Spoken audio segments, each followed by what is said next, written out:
అందరికీ నమస్కారం. I dream సగర్వంగా సమర్పిస్తోంది సిల్వర్ స్క్రీన్ లెజెండ్స్.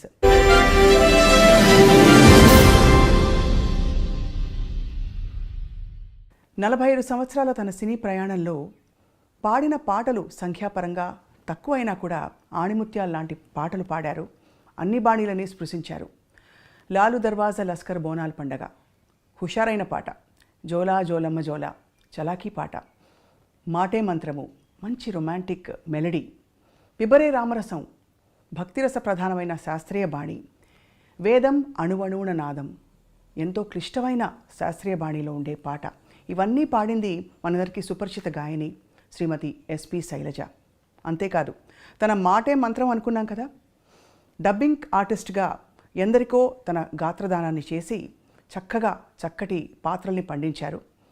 అంతేకాకుండా గృహిణిగా, గొప్ప అన్నకి చక్కనైన చెల్లిగా తన ప్రయాణాన్ని కొనసాగిస్తూ తన జీవితంలో చూసిన అనుభవాలు, పాడిన పాటలు, మధుర స్మృతుల్ని తలుచుకునే ప్రయత్నం ఇవాల్టి సిల్వర్ స్క్రీన్ లెజెండ్ శ్రీమతి ఎస్పి శైలజ గారితో. ఇవాల్టి మన సిల్వర్ స్క్రీన్ లెజెండ్ శ్రీమతి ఎస్పి శైలజ గారితో మాట్లాడబోతున్నాం. శైలజ గారు నమస్కారం. స్వప్న గారు ఎలా ఉన్నారు? బాగున్నాం, మిమ్మల్ని చూసి ఇంకా బాగున్నాం, ఆనందంగా. 45 సంవత్సరాలు కెరియర్ అని మా షో టీం మాట్లాడుతుంటే తెలుసుకున్నాం అనమాట. కానీ మీ గొంతుకి మాత్రం 25 ఏళ్ళు, ఇంకా తక్కువ. ఏం లేదమ్మా, ఏజ్తో తెలుస్తుంది, కొంచెం నాకు తెలుస్తుంది కదా, నా శృతి రేంజ్ తగ్గిందని తెలుస్తుంది. అవునా? బట్ భగవంతుడి అనుగ్రహం అంతే. ఈ మధ్య ఏం పాటలు పాడారు? సినిమాల్లో ఎక్కువ సినిమాల్లో అసలు పాడట్లేదనే చెప్పాలి. బట్ ప్రైవేట్ ఆల్బమ్స్ వాటిలో పాడుతున్నాను. అన్నమాచార్య కీర్తనలు అవి ఈ మధ్యనే పాడడం జరిగింది. కొన్నిటికి ఏదో ఒకటి, ఇటు డివోషనల్ కానీ లేకపోతే ప్రోగ్రామ్స్ కానీ అలా పాడుతూనే ఉన్నాను. ఎస్పి శైలజ గారి పాటలంటే లిస్ట్ ఆఫ్ టాప్ 30 సాంగ్స్, అవి ఎప్పటికీ గుర్తుండిపోయే మంచి మంచి పాటలు పాడారు మీరు. Thank you. సో అంటే అవి యాదృచ్ఛికమా అలాంటి పాటలు మీకు రావడం, మీరు పాడాక వాటికి ఆ బరువు వచ్చిందని? అట్లా ఏం లేదు మా, నిజంగానే యాదృచ్ఛికం అనే చెప్పాలి. ఎందుకంటే నేను ఫీల్డ్లోకి రావడమే యాదృచ్ఛికం. నేను అసలు ఒక సింగర్ని అవుతానని, కానీ ఇంట్లో కూడా పెద్ద ఎక్స్పెక్టేషన్స్ ఎవరికీ లేవు. బట్ మా మదర్కి మటుకు ఉండేదన్నమాట. అంటే మిగతా సిస్టర్స్ అందరూ మ్యూజిక్ నేర్చుకున్నారు ఇంట్లో. అవును.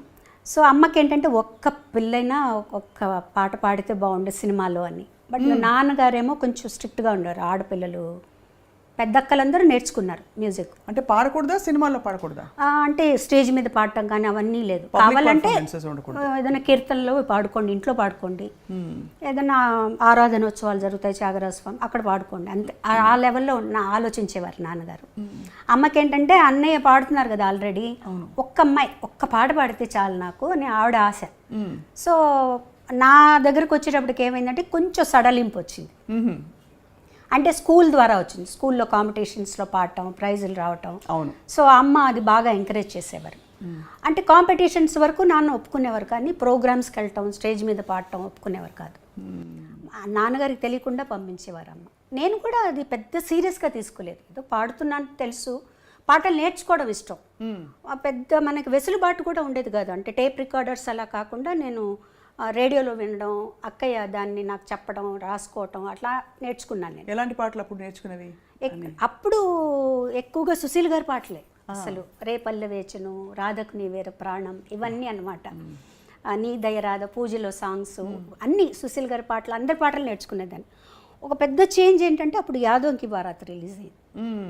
ఆ పాటలు అసలు ఎక్కడికో తీసుకెళ్ళిపోయాయి. ఇలా కూడా చేంజ్గా ఉంటుంది పాటలు. అంతే తప్పించి నేను సినిమాల్లో పాడాలి అనే ఉద్దేశం అయితే నాకు లేదు. అంటే అనుకున్నా మహా అయితే ఒక పాట పాడతానేమో, అంతే. చదువు మీద, కాంపిటీషన్స్ మీద, వీటి మీదే జాస్ ఉండేదన్నమాట. తర్వాత స్పోర్ట్స్లో ఉండేదాన్ని నేను. నేను ఖోఖోలో స్టేట్ సెలెక్ట్ అయ్యాను అనమాట. సో వాటి మీద ఇంట్రెస్ట్ ఉండేది. అవి ఎప్పుడు ఆంక్షలు లేవా ఆడపిల్లలు స్పోర్ట్స్ ఆడడం ఏంటి? అది కూడా అంటే మాది ఆడపిల్లల స్కూలే కదండి. ఓన్లీ అబ్బాయిలతో ఏం లేదు, అమ్మాయిలతోనే, ఆడపిల్లల స్కూల్స్తోనే కాంపిటీషన్స్ ఉండేవి. అందుకని నాన్నగారు దానికి ఏమనేవారు కాదు. సెలెక్షన్స్ అప్పుడు మటుకు కొంచెం భయపడ్డారు. ఏలూరులో సెలెక్షన్స్ అయింది, స్టేట్ సెలెక్షన్స్. అప్పుడు ఎలా పంపించాలి అని టీచర్లు అందరూ వచ్చి, పర్వాలేదు మేము తీసుకెళ్తామని చెప్పి జాగ్రత్తగా తీసుకెళ్లారు. మా కజిన్స్ ఉన్నారు ఏలూరులో, అక్కడే ఉండాలి అని అన్నీ చెప్పి మొత్తానికి సెలెక్ట్ అయ్యాను నేను. ఆంధ్రా నుంచి నేను ఒక్కదాన్ని స్టేట్ సెలెక్షన్లో నెల్లూరు డిస్ట్రిక్ట్ నుంచి నేను సెలెక్ట్ అయ్యాను అనమాట. అబ్బాబ్బా అంత ఖోఖో. ఖోఖోకి. సరే అప్పుడు యాక్చువల్గా ఇంకా నేను నేషనల్ సెలెక్షన్కి వెళ్ళాలి. సో అదే టైంకి నాకు ఫస్ట్ పాట పాడే ఛాన్స్ వచ్చింది. ఆట కాదు పాట దీంట్లోకి వచ్చాను అనమాట. అట్లా జరిగింది. అది కూడా నేను ఒక్క పాట పాడతానే అనుకున్నా. మళ్ళీ వెనక్కి వచ్చేస్తాను, 9th స్టాండర్డ్ ఫినిష్ చేయాలి, 10th చదవాలి, చదువుకోవాలి అనే ధ్యాస, ఆటల మీద ధ్యాస ఎక్కువ ఉండేది. అలా వచ్చిన దాన్ని ఇక్కడ స్థిరపడిపోయాను. అప్పట్లో మీరు పాడుతున్నప్పుడు అన్నయ్య మీ పాట విని ఎలా స్పందించేవారు? కరెక్ట్ చేసేవారా? నాన్నగారు కరెక్ట్ చేసేవారా మీ పాటని? గమకం ఇలా వనాలమ్మా, లేకపోతే ఇది ఇంకా ఈ శృతిలో ఇలా పాడాలని చెప్పి? కానీ నాన్నగారు పెద్దగా ఏ కరెక్షన్ అంటే అంతగా వినేవారు కాదు. అప్పట్లో ఏదన్నా వస్తే రేడియోలో రావటం, లేదంటే మేము రికార్డ్ చేసుకొని చెన్నై నుంచి నెల్లూరు వెళ్ళి నాన్నగారికి వినిపించడం మేము వెళ్ళినప్పుడు అలాగే జరిగేది అనమాట. సో అన్నయ్య మటుకు చెప్పేవారు. నేను పాడిన వేరే పాటలు కూడా విని ఎక్కువగా నా మీద సుశీల్ గారి ఇన్ఫ్లుయెన్స్ ఉండేది విపరీతంగా. ఆ స్పష్టత తెలుస్తుంది పలుకులో, చాలా ఉండేదన్నమాట. సో ఎప్పుడు నన్ను హెచ్చరిస్తూ ఉండేవారు అన్నయ్య, నువ్వు సుశీల్ గారి లాగా పాడావంటే మటుకు ఉండలేవు ఇండస్ట్రీలో. ఎందుకంటే ఆవిడ ఉన్నారు, ఆవిడ పాటలు పాడడానికి ఆవిడ పాటే నువ్వు పాడితే నువ్వెందుకు ఆవిడే ఉన్నారు కదా అని చెప్పేవారు. మొత్తానికి ఏమైందంటే తమిళ్లో పాడేటప్పటికి నా ఒరిజినల్ వాయిస్ నాకు తెలిసింది. వేరే ఏలియన్ లాంగ్వేజ్ అప్పటి వరకు నాకు తెలియదు తమిళ్లో ఎలా పాడాలి, నా ఒరిజినాలిటీ బయటకు వచ్చిందనమాట. సో అప్పుడు లక్కీగా ఏంటంటే ఈ జానపదం టైప్ సాంగ్స్ మనం రావటం వల్ల ఆ ఛాయలు కొంచెం తగ్గాయి. అయినా కంప్లీట్గా పోయాయని నేను చెప్పను. ఆవిడ ఇన్ఫ్లుయెన్స్ నా జన్మాంతరం నా మీద ఉంటుంది. సో అది మటుకు చెప్పేవారు. తర్వాత ఎక్స్ప్రెషన్స్ ఇవ్వాలని చెప్పేవారు. కంపోజ్ చేస్తారు అన్నీ ఓకే, నువ్వేం చేస్తావు దానికి, నీ ఎక్స్ప్రెషన్స్ ఇవ్వాలి ఆ పాటలో. లేకపోతే అక్కడ వాళ్ళు యాక్ట్ చేస్తారు ఓకే, ఆ పాట బ్లాండ్గా ఉందనుకో వాళ్ళు మటుకు ఏం చేస్తారు, ఆ పాట నువ్వు అనుభవించి నువ్వు కూడా కొంచెం నటించాల్సి ఉంటుంది. ఈ రకంగా చెప్పి, లేకపోతే మొట్టమొదటి పాటలు వింటే చాలా స్ట్రెయిట్గా బ్లాండ్గా ఉంటాయి పాటలన్నీ. కానీ అప్పట్లో అంత ఇన్సిస్టెన్స్ కూడా తక్కువ ఉండేది కదా. అంటే మనకి ఉదాహరణకి లీల గారి పాటలు, తర్వాత సుశీలమ్మ, జానకమ్మ ఆ జనరేషన్లో కొంచెం ఎక్స్ప్రెషన్ ఎక్కువ వచ్చింది. కానీ అంతకుముందు ఇలాంటి ఎక్స్ప్రెషన్ అయితే లేదు, వేరే విధంగా. ఎందుకంటే అది డ్రామాల నుంచి వచ్చారు కదండి, స్టేజ్ నుంచి వచ్చారు. అవును, వాల్యూమ్ ఎక్కువ. అవును, వాల్యూమ్ మీదే ఉండేది పాట అంతా. వాళ్ళకి భావం మీద తక్కువ.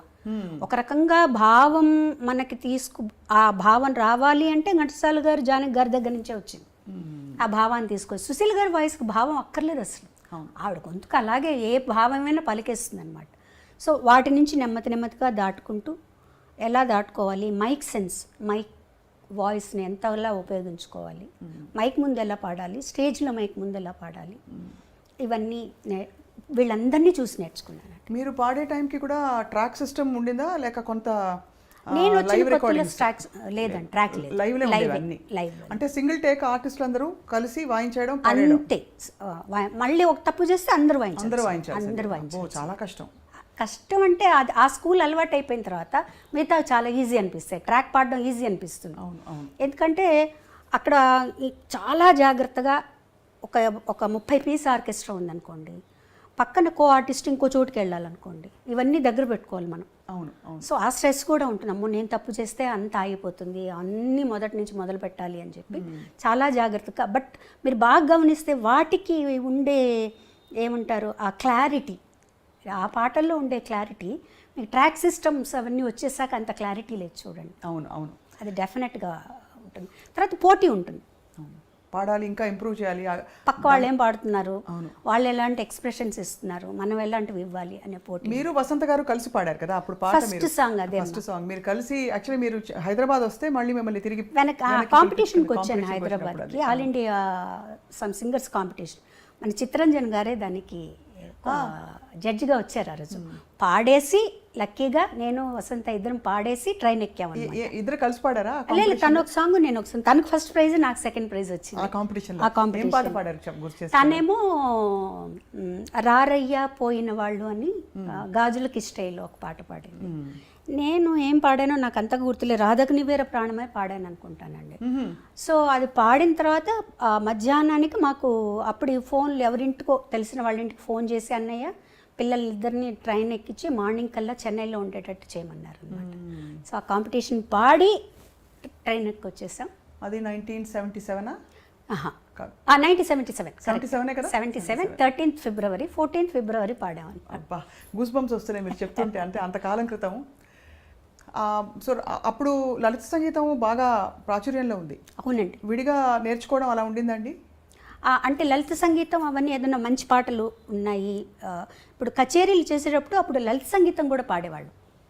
సినిమా పాటలతో పాటు లలిత సంగీతాలు పాడేవాళ్ళం, అందరూ పాడేవాళ్ళు, కో సింగర్స్ అందరూ. సో ఆ లెక్కగా నేర్చుకున్నాను అనమాట కొన్ని పాటలు. ఒక్క పాట గుర్తు చేసుకోగలుగుతారా? ఒక పల్లవి. లలిత సంగీతమా? మీ ఇష్టమైన పాట. లలిత సంగీతం ముఖ్యంగా ఎందుకంటే అది మనకి తరచుగా వినిపించదు. ఇది యాక్చువల్గా నేను పాడే ఈ లలిత సంగీతం ఏంటంటే చాలా ప్రాచుర్యం పొందింది, కానీ ఎవరు రాశారు, ఎవరు కంపోజ్ చేశారని తెలియదు. మా సిస్టర్ రాసింది, తనే కంపోజ్ చేసింది అనమాట. ఇది అప్పుడు డీడీలో వచ్చింది. నేను అన్నయ్య గారు పాడేటప్పుడు అన్నమాట.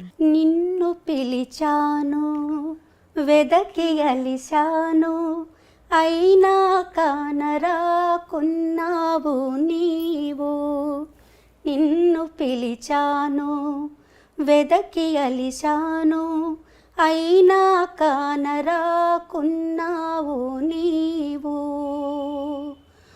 మురళిని మ్రోగించు జాలిని చూపించు, మురళిని మ్రోగించు జాలిని చూపించు, లాలించి పాలించి కరుణ చూపించు, నన్ను లాలించి పాలించి కరుణ చూపించు. నిన్ను పిలిచాను వెదకి అలిశాను, అయినా కానరాకున్నావు నీవు.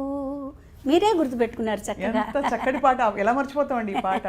మేము పెరుగుతున్నప్పుడు ఈ పాటలన్నీ కూడా వినికిడి మీద చాలా ఇష్టమైన. ఇప్పటికీ ఈ మధ్యలో కూడా టెలికాస్ట్ అవుతుంది. నిత్య సంతోష్ గారు ఫోన్ చేశారు, అది ఎవరు రాశారో కొంచెం చెప్తారా లిరిక్స్ అంటే, మా సిస్టర్ ద్వారా పంపించామన్నమాట అది.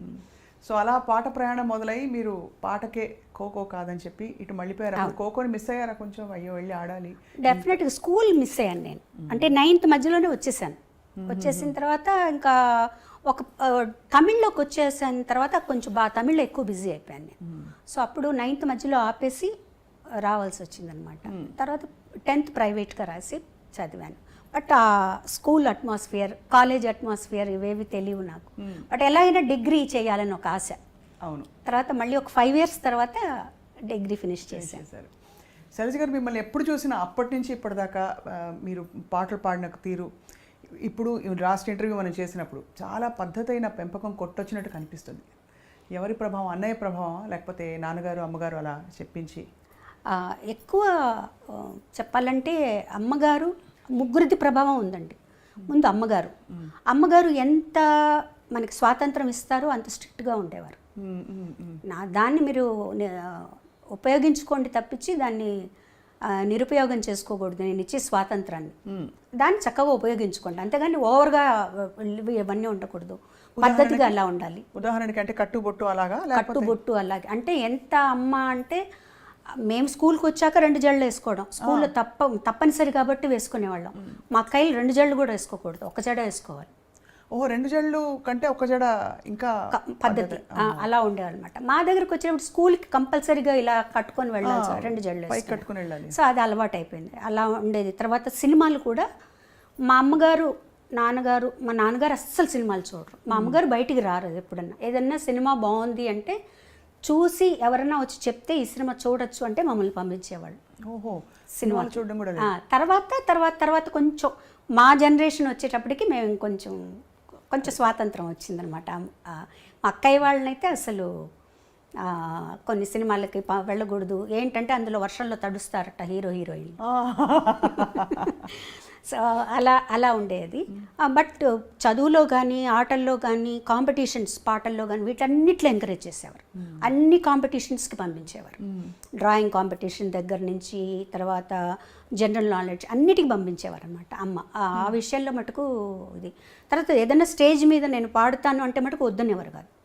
వెళ్ళు పాడు, ఆ స్టేజ్ ఫియర్ పోతుంది నీకు, ఎవరో ఒకరిని తోడిచ్చి పంపించి నాతో పాడించేవారు అనమాట. అది కూడా నాన్నగారికి అంత ఇష్టం ఉండేది కాదు. మరి ఎలా ఎలా మేనేజ్ చేసి అమ్మ మేనేజ్ చేసి తెలియకుండా పంపించేసారు. స్కూల్కి వెళ్ళిందనో ఎక్కడికో వెళ్ళిందనో అని చెప్పి పంపించేసేవారు అనమాట. వన్స్ అన్నయ్య సినిమాల్లోకి వచ్చిన తర్వాత కొంచెం బాలు సినిమాలో పాడుతున్నారు, వాళ్ళ కుటుంబం అట్లా ఇట్లా అయిన తర్వాత అప్పుడు నాన్నగారు కూడా కొంచెం పర్వాలేదు, అబ్బాయి అక్కడ ఉన్నాడు కాబట్టి అన్నయ్యతోటే కచేరీలకు వెళ్ళేదాన్ని, 1-2 కచేరీలకు హాలిడేస్లో. తను ఉన్నాడు కాబట్టి పర్వాలేదు అని చెప్పి పంపించారనమాట. మొదటి పాట పాడుతా ఉంటే సరే వెళ్ళరండి. అప్పుడు కూడా అందులో చిన్నపిల్లలం కాబట్టి ఆయన పెద్ద మాకు ఏం అడ్డంకి చెప్పలేదు. నాన్నగారికి చెప్పే తీసుకెళ్లారనమాట సాంగ్కి. ఎందుకు అడిగాను ప్రత్యేకంగా అంటే సాహిత్యాల విషయంలో కూడా కొంచెం ట్రెడిషనల్గా ఉండే ఇళ్లలో ఈ సాహిత్యం పాడద్దు పాడించద్దు అని కూడా కొన్ని ఆంక్షలను చెప్పను, కానీ కొన్ని నియమాలు ఉంటాయి. సో ఆ నియమాలు అంటే ఉదాహరణకి రొమాంటిక్ డ్యూయట్స్ ఒక దశకంలో అయితే బాగా సాహిత్యాలు కొద్దిగా శృతి మించి కూడా మనం ఉన్నాయి, ఎప్పుడూ ఉన్నాయండి. అంటే మరీ ఇప్పుడు సపోజ్ నేను అన్నయ్య పాడుతున్నాను అనుకో, అసలు నేను అన్నయ్య డ్యూయట్ పాడేటప్పుడే నేను బుక్ ఇలా అడ్డం పెట్టుకుని పాడేదాన్ని. నాకు మొహమాటంగా ఉండేది చాలా. తర్వాత తను చెప్పేవాడు ఇలా అయితే ఎలా పాడగలుగుతాం, అప్పటికి ఇంకా అంత పెద్దగా ట్రాక్ సిస్టమ్ లేదు కదా, అలా ఉంటే పాడొచ్చు, ఇద్దరం కలిసి పాడాల్సి వచ్చినప్పుడు నువ్వు అలా ఉండకూడదు, పాటగా తీసుకో అని. లక్కీగా ఏంటంటే మా ఇద్దరికి అలాంటి సాంగ్స్ రాలేదు. అవును, ఇద్దరికి అంత భయంకరమైన సాహిత్యం ఉన్నవి లేవు. ఒకవేళ 1-2 వచ్చినా కూడా తను ఏం చెప్పాడంటే మేము ఇద్దరం పాడడం, ఇది మీరు వేరే వాళ్ళ చేత పాడించేసాయి అని చెప్పేసేవారండి. అసలు మీ ఇద్దరం తను పాడదు, మీరు వేరే ఇంకెవరి చేతన్నా పాడించుకోండి అని చెప్పేసేవారు అనమాట. ఆ ఇబ్బంది ఎప్పుడు నాకు అంతగా రాలేదండి. సపోజ్ ఇంకొంచెం ఏదైనా నాకు నా నాలెడ్జ్కి తెలిసి ఏదన్నా కొంచెం బాగాలేదు ఇక్కడ అంటే నేను కొంచెం ధైర్యంగానే చెప్పేదాన్ని, ఇది బాగాలేదండి నాకు ఇబ్బందిగా ఉంది అని. అప్పుడు కొంచెం మన మాటను కూడా వినేవాళ్ళండి. అప్పుడు మీరు వదులుకోవడం కూడా పెద్ద విషయం, అంటే అవకాశం కదా. అవును అవును. అంటే మీరు దేనికి ప్రాధాన్యత అంటే వస్తున్నాం అప్పుడే కదా, మేము కూడా వస్తున్నాం. ఒక సాంగ్ వదులుకోవడం అంటే అది చాలా పెద్ద విషయం. ఎప్పుడైనా చూపుకుంటుందా ఇప్పుడు తలుచుకుంటే? అంటే మంచి పనే చేశాను అనిపిస్తుంది. చాలా గొప్ప విషయం అండి, నా కళ్ళలో నీళ్ళు వస్తున్నాయి మీరు చెప్తుంటే. ఎందుకంటే నాకు ఎప్పుడు మీలో ఒక గుణం, ఇది వ్యక్తిగతం అయితే ఏమనుకోకండి, కానీ అన్నయ్య గీసిన గీత నేను దాటకూడదు, అన్నయ్యకి తగ్గట్టుగా నేను ఉండాలి, అమ్మ నాన్నకి తగ్గట్టు ఉండాలనే ఆ చక్కదనం మీలో కనిపిస్తుంది. అంటే అన్నయ్య కూడా ఎప్పుడు కూడా నువ్వు ఇలా ఉండాలని ఎప్పుడు చెప్పలేదండి.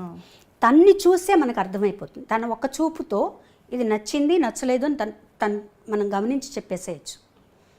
మన బిహేవియర్ ఎలా ఉన్నప్పుడు తను ఒక చూపు చూశాడంటే సేమ్ మా మదర్ అనమాట, ఓకే అర్థమైపోతుంది తనకు నచ్చలేదు, తనకు నచ్చినట్టు మనం ఉండాలి. అంటే చాలామంది అంటారు, అంటే మీ ఇండివిజువాలిటీని వదులుకోవడం కదండి అది, బాలుగారు చెప్పినట్టే మీరు ఉండాలి, ఆయన పద్ధతిలోనే మీరు ఉండాలి. నేనేం నష్టపోలేదు కదండి, నేనేమి నష్టపోలేదు.